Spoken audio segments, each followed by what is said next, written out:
Gracias. Muchas gracias. Esperen que voy a poner la presentación acá, así puedo ir viéndola. Bueno, voy a arrancar voy a arrancar y mi idea es empezar a hablar un poco de cuál es mi visión y cómo yo considero que la inteligencia artificial la deberíamos abordar todos. ¿La deberíamos abordar o deberíamos empezar a abordarla? No hace falta que les diga que esto es un cuchillo, ¿no? Y esto es un cuchillo, yo creo que es una de las herramientas más primitivas que generó la humanidad para poder sobrevivir. Dentro de los usos del cuchillo tenemos los usos clásicos, ¿no? Para cortar, para cazar, para podar y distintas cosas. Ahora, como el cuchillo, durante la humanidad, en la humanidad surgieron otras herramientas que también fueron muy útiles para que evolucionemos como especie, ¿no? Esas herramientas se me ocurren dos. Una es la energía nuclear. Gracias a la energía nuclear yo creo que se pudo dar la ola industrial, se pudieron desarrollar ciudades porque encontramos una manera mucho más barata y mucho más ecológica. Ecológica en el corto plazo, no estoy hablando de accidentes ni largo plazo, pero de generar electricidad. Otra herramienta que permitió que evolucionemos como humanidad son las drogas, por ejemplo. Gracias a las drogas pudimos combatir un montón de enfermedades, gracias a las drogas pudimos enfrentar enfermedades de otra manera. Ahora, al igual que el cuchillo, estas herramientas empiezan a generar controversia, empiezan a generar miedos cuando caen en malas manos. Cuando caen en malas manos, y hablamos del cuchillo, estamos hablando de que una herramienta que puede servir para matar, no para matar algo para comer, ¿no? Estoy hablando para matar con una connotación negativa. Cuando hablamos de la energía nuclear como herramienta en malas manos, vemos Hiroshima y vemos Nagasaki. Y cuando hablamos de las drogas que caen en malas manos, estamos viendo el narcotráfico. ¿Por qué traigo esto y por qué abro de esta manera? Creo que hoy en día hay mucha publicidad negativa acerca de la inteligencia artificial, pero es de la inteligencia artificial como herramienta que cae en malas manos. ¿Qué pasa si los invito a pensar a la inteligencia artificial como una herramienta? Porque la mano es nuestra, la mano es del ser humano, al igual que en el cuchillo, al igual que la energía nuclear, al igual que las drogas.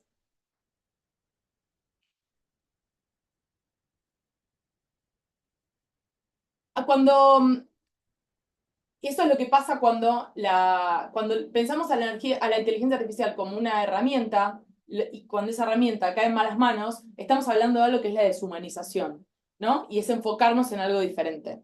Voy a hablar de las imágenes que están viendo acá de fondo. Otro concepto que está muy relacionado a esta herramienta, que es como voy a empezar a llamar la inteligencia artificial, es el FOMO. El FOMO es un concepto que nació en conjunto con las redes sociales y es el miedo a estar perdiéndonos algo.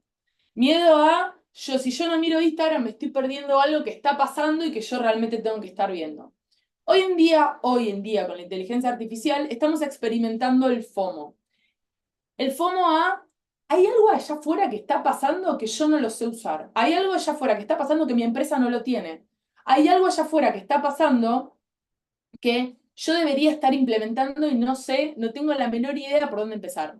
¿Y cuál es el problema con el FOMO? Es que depende en la escala en la cual nosotros estemos, en la empresa, en la sociedad, en una institución, es el impacto que nosotros podemos tener y el volumen del FOMO. El volumen del FOMO tiene que ver con, yo soy directiva. Si mis equipos hoy en día no tendrían la menor idea cuando yo empiezo a hablar de inteligencia artificial, yo creo que a mí me agarraría un poco de paranoia. Y el volumen de ese FOMO sería bastante grande. También voy a hablar un poco de cómo empezar a bajarlo un poco a la tierra. Eh, yo creo que la idea que quiero que se lleven hoy de esta charla es que la inteligencia artificial es una herramienta que puede ser utilizada para el bien, como las que comenté al principio. Y cuanto más en más manos del bien esté, mejor impacto positivo va a generar en la humanidad. ¿Ustedes se acuerdan cuando nos enseñaron la regla de tres simple. Yo me acuerdo perfectamente cuando me enseñaron la regla de tres simple, tal vez, primero porque soy bastante nerd, y segundo, porque fue la primera estructura matemática compleja que me enseñaron, ¿no?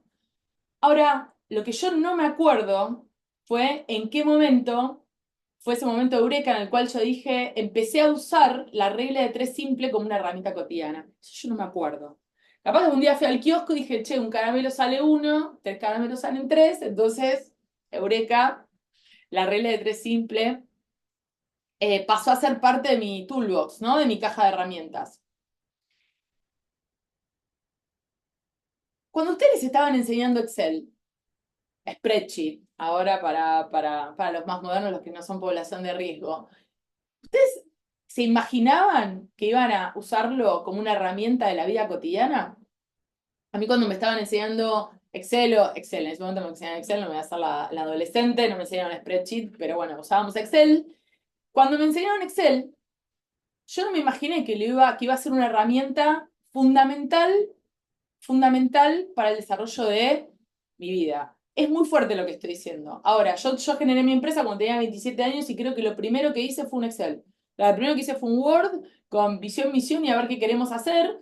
Y después un Excel con los números. Para manejar los números de mi casa usamos el Excel. Para manejar el menú de mi casa somos mucha gente. Manejamos un Excel. Para manejar muchas planificaciones con el equipo usamos un Excel, a pesar de trabajar en la cuarta empresa tecnológica más grande del mundo. Entonces, yo creo que con la inteligencia artificial estamos recorriendo el mismo camino. Con la inteligencia artificial tenemos que aprenderla, aprender a desmenuzarla, investigarla, y de la noche a la mañana te das cuenta que pasa a ser una herramienta más de tu vida cotidiana. Teniendo en cuenta lo que dije antes, teniendo en cuenta de que nos tenemos que sacar un poco de encima el miedo. Yo repito, para mí el camino de la adopción de la inteligencia artificial en los distintos estratos es el uso cotidiano. Es entenderla, es aprenderla, es curiosear, es enseñarla, es investigar. Es esto de, bueno, a ver, a mí me llegó una nueva información. Bueno, investigo con esa información. Esa información es una nueva aplicación. Esta información es, bueno, uy, por ejemplo, voy a compartir acá cosas que pasaron la semana pasada. La semana pasada, Sam Altman, que es el creador de OpenAI, que es la empresa que hizo y que trabaja ChatGPT, pasaron dos cosas.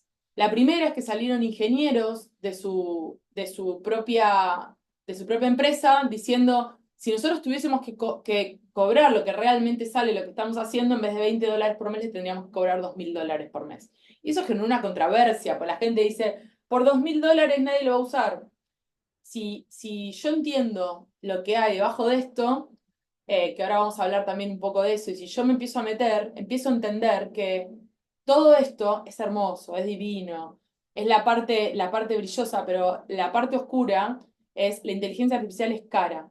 Y no es fácil que sea barata. Y además tiene un impacto muy grande sobre el planeta. ¿Por qué tiene un impacto grande sobre el planeta? Porque el procesamiento de la cabeza levanta temperatura. Neurológicamente levantamos temperatura. El procesamiento de un procesador levanta temperatura. Imagínense cuando uno dice, ay, tenés 14 cerebros en tu iPhone ahora, tenés 70 cerebros en tu iPhone. Bueno, esos 70 cerebros en algún lado se están procesando y están levantando temperatura. Y no hace falta que hable del calentamiento global, porque me parece que seguramente en esta charla hay gente que sabe mucho más que yo. Cuando yo hablo de empezar a adoptar esto como una herramienta, y cuando yo hablo de empezar a entenderlo y empezar a hacernos estas preguntas al momento que surja una nueva información, yo saber por dónde empezar a hablar, cuál es ese gancho. Yo sé que si quiero hacer algo complejo en Excel, hoy en día yo googleo y probablemente tenga la fórmula, pero ojo, yo sé dónde aplicar la fórmula, yo sé cómo validar si la fórmula está bien o mal aplicada, yo sé cómo después expandirla en el resto del Excel o del spreadsheet. Tenemos que empezar a hacer el mismo camino con la inteligencia artificial.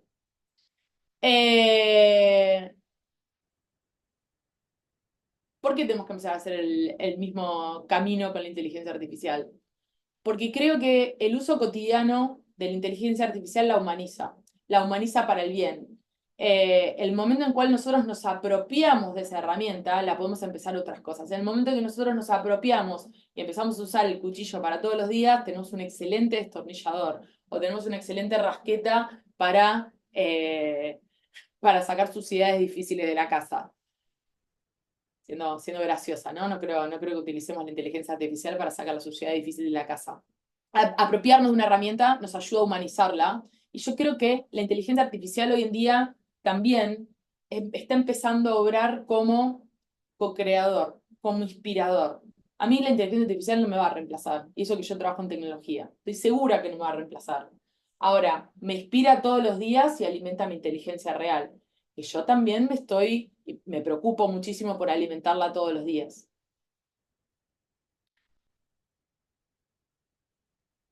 ¿Me permiten hacer un poco de ingeniería simplificada para empezar a bajar un poco a tierra todo esto que estoy hablando? Y tomar un poco de agua, permiso. Bueno, el hogar no. Gracias. Bajando un poco a tierra y yendo un poco a lo concreto, bastante a lo concreto. Cualquier sistema de inteligencia artificial está compuesto por tres cosas. Los datos, que son los datos con los cuales nosotros entrenamos a los modelos, y son los datos con los cuales reentrenamos a los modelos, las fuentes de datos, el modelo que van a escuchar mucho LLM y ahora hay SLLM y ahora hay metamodelos, o sea, LLMs de LLMs de LLMs, no importa, el modelo es el LLM. ¿Qué es el modelo? Es el cerebro. Es el cerebro de toda inteligencia artificial, es la cabeza. Y después el agente. El agente es ese componente a través del cual nosotros hablamos y nos conectamos con la inteligencia, con ese cerebro. Entonces, si yo tengo que pensar en un modelo que nosotros conocemos, les voy a mostrar, por ejemplo, ChatGPT. ChatGPT es esa interfaz que nosotros tenemos en el celular. Una interfaz es la manera en la cual nosotros nos comunicamos, esa interfaz que tenemos en el celular, que tenemos en la computadora, mediante la cual nosotros escribimos o hablamos, le mandamos audios en lenguaje natural. Otro término que se utiliza mucho, el lenguaje natural es, por ejemplo, en vez de yo quiero sacar un turno con cualquier clínica y en vez de escribirle, en vez de decir hola y me dice opción A, B, C, D, y yo tengo que poner la B y después la C y después la D y después la H y después la J y no termino sacando el turno, la diferencia de ese agente es que yo le hablo en lenguaje natural. Hola, yo quiero sacar un turno, yo estoy en Pilar y quiero sacar un turno con un médico clínico lo antes posible con todas estas características, el lenguaje natural. El agente es quien después habla con el modelo. El modelo es ese cerebro, que básicamente obra como un cerebro y puede consultar los datos, a ver para la disponibilidad y así hacer ida y vuelta con el ser humano. Lo lindo de todo esto, lo interesante de todo esto, y por qué lo estoy trayendo acá, porque si se acuerdan el modelo anterior, el slide anterior, donde yo les hablaba de entender para después poder discernir la información que nosotros recibimos o discernir no solo la información, sino discernir las noticias que surgen todos los días, diariamente y semanalmente, noticias bomba de inteligencia artificial, es para entender esto.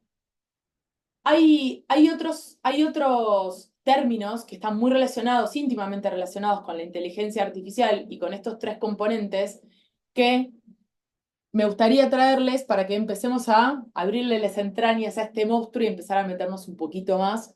No voy a caer en lo técnico porque entiendo que no es la audiencia de hoy, pero bueno, después pueden venir las preguntas. Mi idea no era ir tan técnico.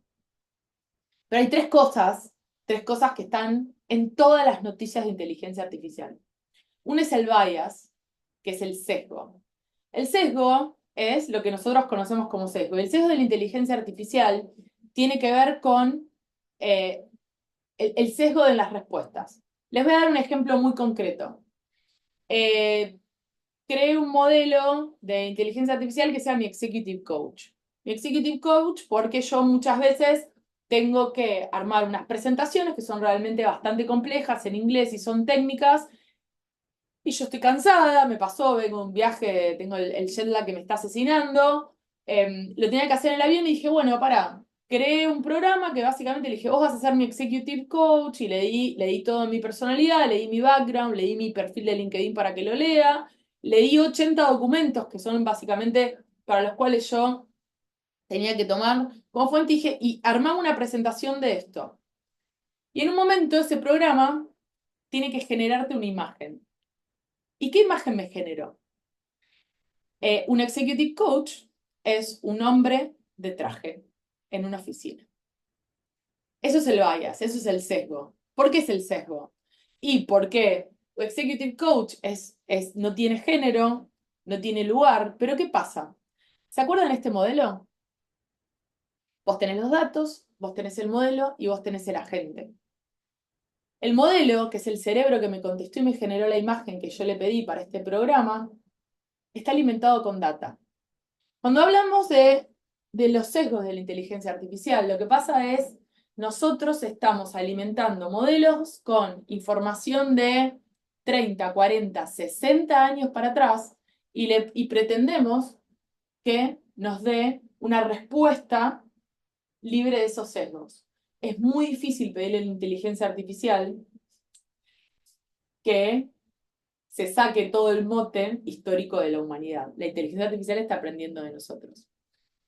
Hay una luz, obviamente, detrás de todo este camino, que esto es relativamente fácil de corregir. Pero los sesgos tienen que ver con cómo alimentamos cómo alimentamos nuestro modelo, con qué data alimentamos nuestro modelo. Voy a ir un poquito más allá con los sesgos. Ahora les voy a contar cómo yo llegué a la inteligencia artificial con una historia personal, pero cuando nosotros estamos hablando de la inteligencia artificial aplicada a medicina, una cosa es que, una cosa es que la inteligencia artificial se confunda, una cosa es que la inteligencia artificial se confunda y me dé un tratamiento con penicilina de hace 40 o 50 años, y cuando actualmente existen otras drogas actualizadas que pueden hacer ese tratamiento. Ahí es un sesgo peligroso. ¿Y cómo combatimos esos sesgos peligrosos con lo que acabo de decir? Hay que tener mucho cuidado con los datos que alimentan este cerebro. Y hay que tener mucho cuidado con cómo lo alimentamos, o sea, cómo lo reentrenamos. Que ahí es donde está la salida de los sesgos, ¿no? El reentrenamiento. Eh, otro, otro problema de la inteligencia artificial tiene que ver con la toxicidad. La toxicidad de la inteligencia artificial en algunas bibliografías incluye el sesgo, en otras bibliografías básicamente es parte de una sombra. La toxicidad es, te respondo en base a lo que yo infiero, en base a la información que yo tengo. Entonces, por ejemplo, si yo le estoy preguntando el menú semanal para mi familia y en una receta, en vez de huevo, me pone banana, es una toxicidad, nos reímos todos, porque yo con mi raciocinio puedo decir, bueno, che, no me llenes el espacio. ¿No? Fill in the gap, no me llenes el espacio. Decime, no sé qué responderte. Hoy en día la mayoría de las herramientas, de hecho, el 3.0 de OpenAI que salió hace 2 semanas, le prestó mucha atención a esto, a los delirios. Parte de la toxicidad hay algo que van a escuchar mucho, que se llama hallucination, las alucinaciones de la inteligencia artificial. Que cuando la usamos para paviar, nos reímos un montón. Uy, mirá qué delirante, mirá cómo deliró. Ahora, si estamos hablando y la estamos aplicando en un tema serio, donde nosotros tal vez pensamos que esto puede ser customer facing, o sea, esto va a estar de vista a los clientes, es complejo. Es algo que nosotros tenemos que tener en cuenta al momento de entrenar y al momento de probar ese modelo. Y el tercer ítem que me gustaría también traer, que sale en todas las noticias todo el tiempo y que es muy importante que tengan en cuenta al momento de poder discernir entre una información y otra, tiene que ver con la falta de regulación. La falta de regulación seguramente hace gente que sepa muchísimo más que yo de esto porque tenga que ver de leyes. La falta de regulación tiene que ver con, es muy difícil regular lo que uno no conoce. Es re triste lo que yo estoy diciendo, pero ustedes vieron hace también 2 o 3 semanas la propuesta de la Organización de la ONU para regular la inteligencia artificial. Una propuesta sesgada, una propuesta que cualquier persona podría pensar con una mentalidad hace 30 años atrás. ¿Por qué? Y juntamos un comité de expertos a nivel mundial y que en X cantidad de meses tienen que dar una regulación. Bueno, cuidado, esto cambia día a día. Y que esa regulación eh, estaba, o por lo menos estaba mucho más orientada a lo que tiene que ver el agente y a lo que tiene que ver el modelo. Pero cuidado, ¿por qué? No solo las regulaciones tienen que estar orientadas a lo que es el agente y a lo que es el modelo, lo que es el agente es poner el agente de ChatGPT, un robot también es un agente, ¿no? Si yo le pongo en ChatGPT a un robotito, no es un modelo, es un agente disfrazadito de robot, pero es un agente, es a través de con quien yo me conecto y hablo con ese modelo. No solo tenemos que regular en los modelos, pero es muy importante tener en cuenta que también tenemos que regular eh, la información con la cual nosotros alimentamos esos modelos. Y acá les voy a dar un poco de luz. Y no me voy a ir por las ramas, prometo, me cuesta un montón porque soy bastante apasionada del tema, pero prometo no irme por las ramas, pero voy a dar un poco de luz al respecto. El mundo se mueve por plata. Yo no tengo duda de esto que estoy diciendo. De hecho, bueno, ya sabemos todos, el mundo se mueve por plata. Muchas de estas empresas que tienen plata para desarrollar grandes modelos y tienen plata para invertir en servidores y tienen plata para, como Microsoft, que está tirando servidores al mar y les tira un tubito de nitrógeno para que se mantengan fríos, están haciendo cosas realmente muy, muy peculiares. Eh, También son empresas públicas. ¿Qué son empresas públicas? Son empresas que cotizan en bolsa. Y una empresa que cotiza en bolsa no va a tirar su reputación y no va a tirar al tacho, no va a tirar a la basura, básicamente, su gran masa, su gran volumen de generación de dinero por algo que definitivamente va a cambiar la humanidad, pero todavía no sabemos cómo. ¿A qué voy con esto? El mundo de Meta es un mundo de Meta, Meta es Facebook, Instagram, WhatsApp, es un mundo que se mueve por la publicidad. Pueden llegar, yo tengo mis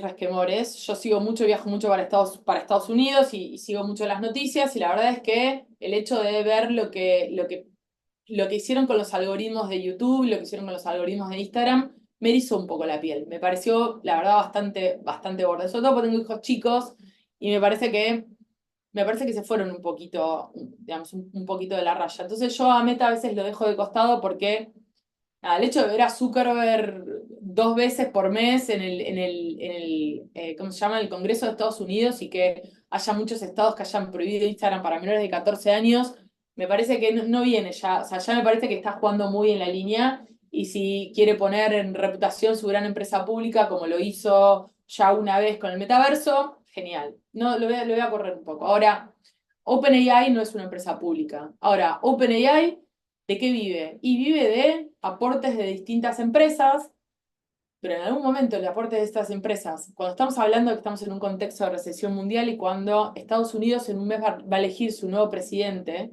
estando inmersos en una recesión, alguien te va a empezar a hacer un poco más de preguntas de, bueno, ¿y vos cuándo vas a hacer break-even? ¿Vos cuándo vas a empezar a dar plata? Que en este contexto de tiramos todo para probar, bueno, nada, no vale todo. Como les digo una cosa, también les digo la semana pasada de OpenAI, de las 30 y pico personas que eran al principio, quedó Sam Altman y una sola persona en investigación. Se fue el jefe se fue el director de ciencia de datos. ¿Qué voy con esto también? Yo entiendo que hay una regulación, pero también yo creo que nosotros, todos nosotros, como humanidad aprendimos. Entonces, como humanidad aprendimos y como humanidad evolucionamos. Entonces, a veces no es toda la plata del mundo puede llevar a una persona a hacer algo malo. Puede haber personas malas, sí. Pero a mí esto de, no, el director de inteligencia artificial de OpenAI renunció porque dijo, no, mira, por acá no es, si a mí no me gusta lo que están diciendo, si a mí no me gusta lo que estoy viendo, no solo pasó en OpenAI. Si me pone la piel de gallina, pues pasó ¿cómo se llama? Pasó en Facebook, en Meta, pasó en Google. Y Google tuvo que salir a dar explicaciones a la gente, no fue al Congreso a dar explicaciones. Entonces, cuando hablamos de regulación y cuando hablamos de noticias, hay un poco de luz. Ya todos aprendimos lo que pasó con la energía nuclear en malas manos. Entonces, hay un montón de luz y yo creo que si nosotros seguimos aumentando nuestra inteligencia real para entender qué es bias, qué es toxicidad, qué es falta de regulación, de dónde vienen los datos, de cómo estamos alimentando los modelos y qué pasa con estos modelos. Ahora, computación cuántica. Computación cuántica son super cerebros, carísimos, pero son super cerebros. ¿Qué pasa con estos robotitos? ¿Qué son? Son agentes. El problema no está en el robotito, el problema está en el cerebro que lo alimenta. Les voy a contar un poco acerca de mi uso de la inteligencia artificial. A mí me gusta mucho, pero mucho viajar. Me gusta mucho dar clases. Estoy un poco alejada de la docencia últimamente por motivos familiares, y porque la realidad es que a veces, digo, los últimos 2 años creo que me dediqué mucho a estudiar, hice un posgrado en el MIT Inteligencia Artificial, y ahora estoy estudiando para dar 2 certificaciones. Fernanda, no me mires de noche, estudio, es obvio. Eh, bueno, les quería contar cómo empezó mi camino con la inteligencia artificial y ya con esto voy a ir cerrando. Primero, obviamente todas las imágenes que vieron las generé con el generador de imágenes de ChatGPT y abajo les puse el prompt. ¿Qué es el prompt? Es cómo yo le pido las cosas a la inteligencia artificial. Entonces, en esta presentación van a ver el prompt y la imagen que me devolvió la inteligencia artificial. ¿Y qué me permitió la inteligencia artificial? Yo antes para armar una presentación a mí me gustaba o me gusta que cada slide represente lo que yo voy a decir, ¿no? Entonces, y que tenga una impronta personal. Bueno, a mí me gusta mucho viajar. Yo cuando viajo, generalmente lo primero que hago es, hay algo que se llama paseos caminando, que es gente, estudiantes de letras que te llevan a recorrer la ciudad. Generalmente están en las principales ciudades del mundo, me contacto, pero eso es porque es la gente que te transmite la pasión de esa ciudad, porque está viviendo ahí para estudiarla en profundidad. Y generalmente termino mucho en museos, una cosa muy divertida. Por eso no estoy viajando con mi familia, porque me discriminan. Pero bueno, esto que estoy viendo, veo me gustan mucho los museos, entonces, y también me gusta mucho el arte. Entonces van a ver que dentro de esos prompts que yo les fui poniendo, generalmente tengo, nada, algún artista, o Yayoi Kusama, o Van Gogh, o Dalí, o demás, mi amada Barcelona. Yo usé la inteligencia artificial acá para transmitirle esta pasión y para inspirarlos, ¿no? Yo creo que la adopción de la inteligencia artificial es transparente cuando reducimos esa fricción y cuando la empezamos a usar para inspirarnos. Les voy a contar un poco qué pasa en los negocios. Y acá, a partir de esto, les cuento mi experiencia personal. Actualmente, el 56% de los trabajadores dice que es difícil entender cómo y dónde aplicarla. Nosotros en sistemas decimos, faltan casos de uso. Faltan casos de uso, faltan casos de usos reales. La realidad es, todos ustedes, creo que toda la audiencia de hoy, son parte de empresa. Entonces, esto que vamos al FOMO, que hablaba al principio, yo sé que tengo que hacer algo de inteligencia artificial, pero quiero contratar un consultor y me pide una cantidad de dinero que yo estaría invirtiendo en algo que no sé cuál va a ser mi retorno de inversión. En un contexto país, en un contexto mundial del cual estamos, es realmente complejo pensar, pensar que algo que yo no conozco me va a devolver valor o va a mejorar algún proceso.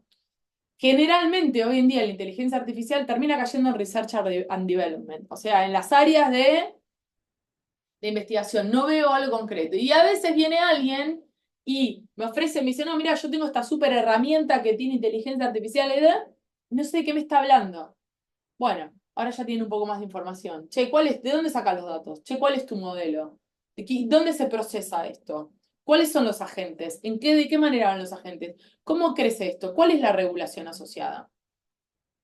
Yo creo que esa es una opción, el conocimiento. Eh, cuando uno empieza, eh, cuando uno empieza a adoptarla de manera natural, después la puede traspolar a los negocios. Les voy a hacer brevemente cuál fue cómo empecé yo con la inteligencia artificial.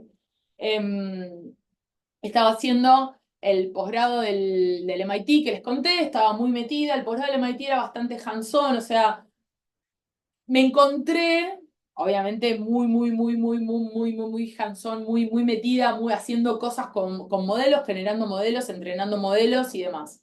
En un momento, casi en la mitad del embarazo, se me terminó complicando el embarazo, tiene todo un final feliz, mi bebé está bien, digo, porque para no generar algo que no tiene nada que ver con la charla. Me complicó muchísimo.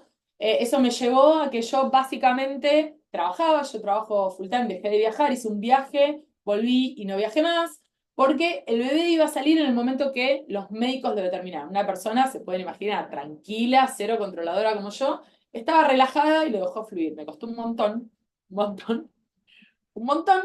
Y además, como si fuese poco, cuando me descubren esto, que fue un domingo a la 1:30 de la mañana, yo tuve colestasis, quiere decir que el hígado deja de funcionar. Lo único que me dijeron es, te pedimos por favor en serio que no googlees.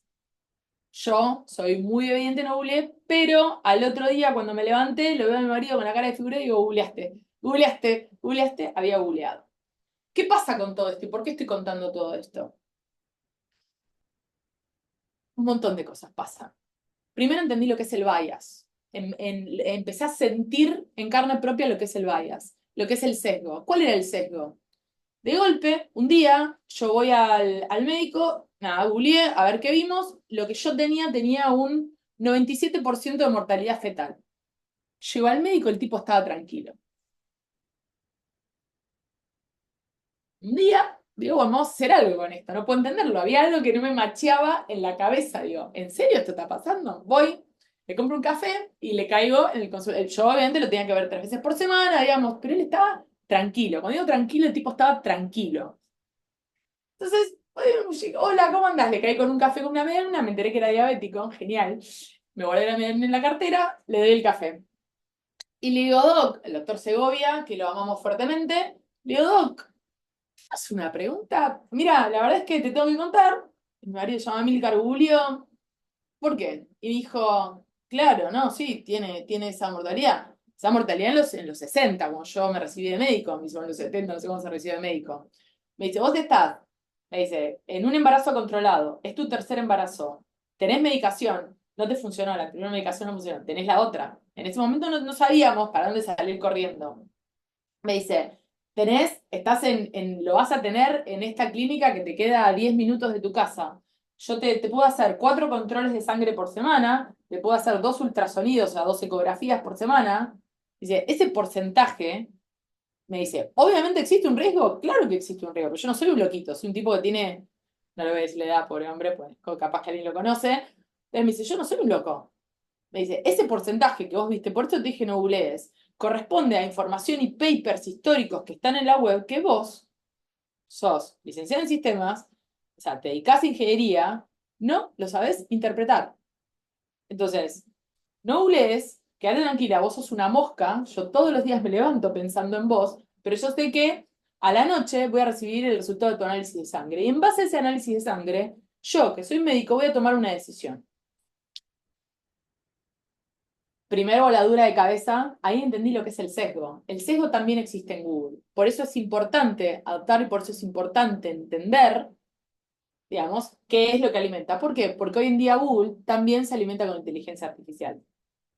Segunda parte. Obviamente nuestra relación a partir de esa charla cambió un montón. Si yo caía así en el café me lo reclamaba, ya había conseguido medicinas para diabéticos, porque yo te consigo lo que quieras donde quieras. Me había cambiado mucho la vida en nuestra relación, nos terminamos viendo realmente muy seguido con el doc. Em, y un día le digo, che, ¿te puedo hacer una pregunta? Pues yo vengo acá, digo, y el 70% de nuestra relación es a través de una computadora. O sea, yo llego acá, vos me tomás un montón de valores, o sea, los valores de los análisis, me presión, me pesás, me medís, que esto y que el otro, te tomás mi cafecito, mirás la computadora, anotás, me mirás y me decís, "Ta, ta", y me voy. Digo dos cosas. Primero, esto se puede reducir muchísimo el tiempo. ¿Y qué pasa si nosotros, le digo, podemos utilizar la inteligencia artificial para empezar a alimentar, nada, estas interacciones? ¿Qué pasa si yo agarro, te pongo el teléfono, que escuche todo esto y te lo escribo en la historia clínica? ¿Por qué? La historia clínica tenía que estar actualizada porque yo en cualquier momento podía parir. No es que él me podía dejar y hacerlo de otra manera. Me dice, vos te vas de acá. De hecho, pasó eso. Un día me fui de acá, me llamó a los 10 minutos y me dijo, che, ¿tenés algo que hacer? Venite para acá. Estoy en una reunión. Cortá, me dijo, venite. Y nada, así se dieron las cosas. Entonces digo, che, ¿qué pasa? Sí, ¿y cómo llegué yo a ese caso de uso? Porque básicamente yo en mis reuniones, como yo sabía que en cualquier momento me tenía que ir a parir a mi hijo, las tenía que tener al día. Entonces lo que hacía era básicamente ponía a la inteligencia artificial, a un bot de inteligencia artificial a escuchar, a tener un resumen y lo ponía en un documento. Porque yo decía que fue lo que me pasó. Un día me llamaron y dijeron, che, ¿te venís? ¿De dónde salí? ¿De dónde salió eso? Eso salió de aplicar, de tener casos de uso, de aplicarla en el día a día. Y de poder tenerla como herramienta y poder traspolarla a lo que hago todos los días. Entonces les di dos casos. El primero es la inspiración, ¿no? Armar esta charla para las imágenes y demás. El otro caso fue un caso muy personal de la vida cotidiana. Em, También les puedo contar lo que pasó después, donde yo claramente armé un programa en donde metí toda la información de todo el embarazo, imagínense la cantidad de análisis que tenía, mucha información, y quise entender el por qué a mí me había pasado eso en un tercer embarazo cuando no es normal, generalmente se dan todos los embarazos. O sea, fue un hallazgo bastante raro y terminé compartiendo ese GPT, esa información, con un hospital de Chicago. Eh, ¿Qué hice con eso? Actualicé información médica. Che, ¿qué pasa con la colestasis en el 2023 en una mujer de tal y tal características? Les voy a contar algo, un hallazgo bastante interesante.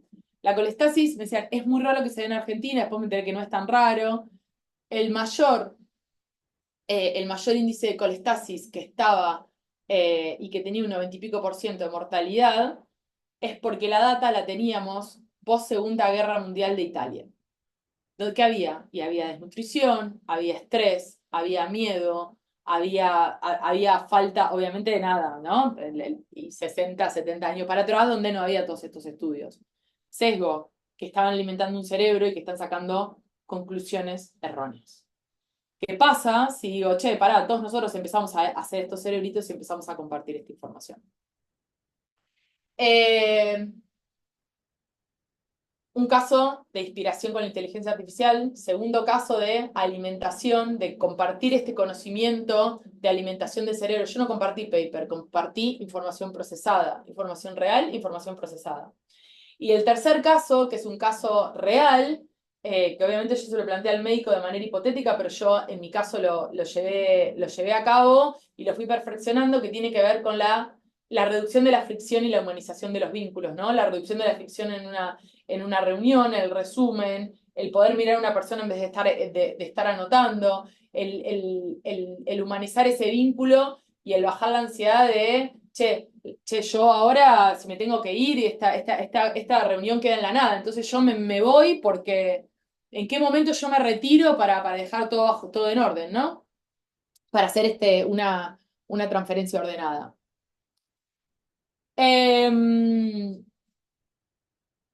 Yo creo que si nosotros pensamos a la inteligencia artificial para reducir la fricción, humanizar, co-crear soluciones, crear nuevas experiencias, van a ver que van a empezar a mirar alrededor y van a ver cómo si a poco nos empezamos a apropiar de esta herramienta, la inteligencia artificial va a inspirar a la inteligencia real.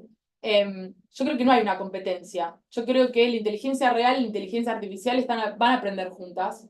Yo creo que esto sí realmente va a cambiar la humanidad. No sé en cuánto tiempo. Yo creo que es un paso más para la evolución humana, siempre y cuando seamos más los que nos apoderamos de esta herramienta en las buenas manos. Y por todo esto, siempre digo lo mismo, yo elijo creer en la tecnología, en esta tecnología y en todas sus fases, y obviamente siempre cierro con elijo creer porque, pues soy Argentina y ganamos el Mundial y esas cosas. Muchas Bueno, gracias. Vanessa, gracias a vos, impecable, como siempre, súper interesante. Ahora la pregunta, yo tengo una pregunta, no hubo en el chat, pero en esto que vos decís, bueno, cargo información, cargo de ahí, pongo eso, ¿cómo se hace? ¿En qué sentido cómo se hace? Cargo información. En la herramienta, por ejemplo, yo voy a ChatGPT que lo tengo instalado en el teléfono y hay una pestaña que pongo, subo los estudios, subo eso, tenés que tener un programa especial para poder hacerlo. Está bueno. Yo puedo, perdón, ¿les parece si dejo de compartir? Eh, Está bueno eso. A ver, voy a decir algo respecto de eso. Lo barato sale caro, ¿no? Entonces, cuando uno habla de inteligencia artificial, lo gratis no es gratis. ¿A qué voy con esto? Ahí es donde está la letra chica. Entonces, ¿qué pasa si vos le tirás toda la información, toda la información? Vos podés subir archivos, podés subir fotos a ChatGPT, le podés decir resumime esta información, vos lo podés hacer. Hay un montón de programas. Está Gemini, que vendría a ser el ChatGPT de Google. Tenés Copilot, que es el ChatGPT, es muy malo lo que estoy diciendo. Tenés Copilot, pero es básicamente la solución análoga de Microsoft. Para vos poder crear estos GPTs, que son estos programas específicos en los cuales vos vas y le vas a decir, vos te vas a comportar como mi executive coach.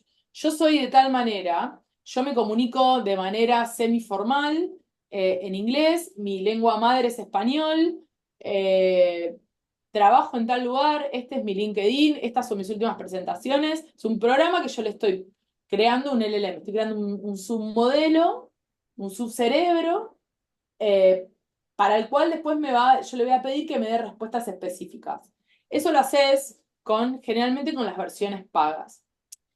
Y yo recomiendo hacerlo con las versiones pagas por un montón de motivos, porque cuando vos lo haces con las versiones pagas, vos tenés la opción de decir, no uses mi información para alimentar a tu gran cerebro, a tu modelo principal. Cuando uno dice, ¿por qué yo a Meta lo dejo de lado? Estoy muy sesgada yo con Meta. Yo entonces, como yo estoy sesgada con Meta, digo, che, pará, quédate de lado porque no corresponde, no corresponde ni por mi rol corporativo ni como mi rol informador. Estoy sesgada porque realmente, repito, lo que hicieron con los algoritmos para los adolescentes me parece es ir un poquito más allá. Me parece que todo este problema que tenemos con el juego de los adolescentes, hay una responsabilidad que en Estados Unidos se fue al demonio, pero se fue al recarajo. Tienen un problema severo y ellos tienen el poder de detectarlo por todas las herramientas que tienen y no lo hicieron. Le tiraron más leña al fuego y me parece que, nada, todos tenemos límites. Em, ¿Y qué pasa con Meta hoy en día? Y sí, toda tu información de WhatsApp y ¿por qué te lo dan gratis? Porque toda tu información de WhatsApp y toda tu información de Instagram se puede trabar. Vos vais, busquen, googleen cómo sacarlo, pero toda tu información de Instagram y toda tu información de WhatsApp puede ser utilizada para alimentar esos cerebros. Y me parece un montón. Y me parece un montón.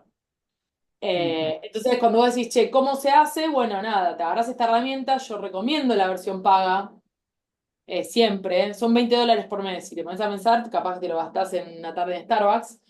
Ujú. Eh, y vos creás un GPT. Cuando vos creás un GPT es este programita personalizado, que es su cerebrito, en el cual vos le podés decir, bueno, vos te vas a comportar como tal cosa. Bueno, y ahí también ahí pueden empezar a googlear, hay un montón de información en la web. Se pueden empezar a googlear acerca de cómo darle instrucciones bien claras y bien precisas para que ese modelo me responda como yo necesito y me inspire como yo necesito. De que no tenga sesgos y que se alimente con toda la información que yo le vaya a dar. Bien, y que esté regulada, ¿no? Nos quedó de la charla. Y que esté regulada. A ver, regulada esto es un día a día, ¿no? El regulada. Ujú. Bien. Es un día a día. Sí. No, nosotros no podemos.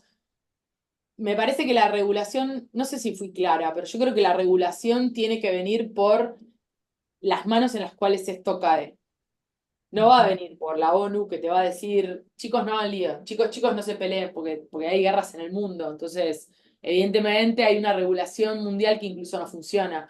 Porque cuando pasó lo de Hiroshima y de Nagasaki, la energía nuclear estaba regulada también. Entonces, lo que digo es, la energía, digamos, la inteligencia artificial va a estar regulada porque porque tiene que caer en buenas manos. Y porque va a caer en buenas manos. Bárbaro. Bueno, si no hay ninguna pregunta, entonces, ¿alguno tiene alguna pregunta, algo que quiera levantar la mano? Es el momento. Igual si no nos pueden enviar por mail las consultas o vía también LinkedIn, tenemos activo. Bueno, ahí te están agradeciendo, ¿vale? Gracias a vos, Silvina. Sí, les pasamos la grabación, la compartimos. Así que bueno, la idea es terminar el horario. Gracias a todos por haberse sumado. Gracias, Vane. Y bueno, estamos como siempre en contacto. Dale, gracias. Gracias, Fer. Gracias a todos. Buen día. Adiós.